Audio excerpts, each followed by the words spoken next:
நாங்குநேரி சட்டமன்ற தொகுதி அமமுக வேட்பாளர் இசக்கி முத்து, அதிமுக நெல்லை புறநகர் மாவட்ட கழக செயலாளர் இசக்கி சுப்பையா முன்னிலையில் தனது வேட்புமனுவை தாக்கல் செய்தார்.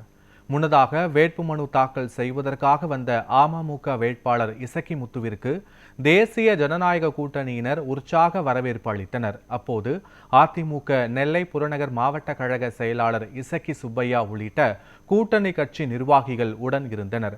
சட்டமன்ற தேர்தலில் அதிமுக அமமுக கூட்டணி மாபெரும் வெற்றியை பெறும் என கூறினர். மேலும் நாங்குநேரி சட்டமன்ற தொகுதியில் தொழில் வளத்தை பெருக்கி பசுமை மிகுந்த சட்டமன்ற தொகுதியாக உருவாக்குவேன் எனவும் அமமுக வேட்பாளர் இசக்கி முத்து வாக்குறுதி அளித்துள்ளார். இந்த நாங்குநேரி தொகுதியில் நிறைய தொழில் வளத்தை உருவாக்கி ஒரு பசுமை மிகுந்த தொகுதியாக இந்த தொகுதியை மாற்றி தேவையான பாசன கால்களை தேசிய ஜனநாயக கூட்டணியின் தலைமையில் எடப்பாடி அண்ணன் தலைமையில் அமையவிருக்கும் இந்த ஆட்சியில் இந்த தொகுதிக்கு தேவையானவற்றை கேட்டு பெற்று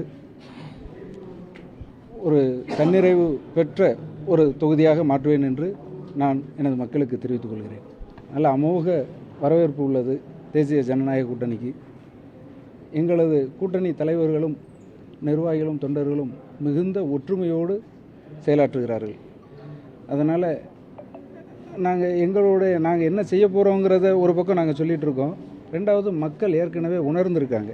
ஏற்கனவே கடந்த ஆட்சி வந்து எவ்வளோ தூரம் வந்து அலட்சியமான மக்கள் விரோத போக்கில் இருந்திருக்கு அப்படிங்கிறத உணர்ந்து இருக்காங்க. அதனால் நாங்கள் எங்களுடைய வேலைகளை சொன்னாலே போதும், மக்கள் பார்த்துக்கிடுவாங்க.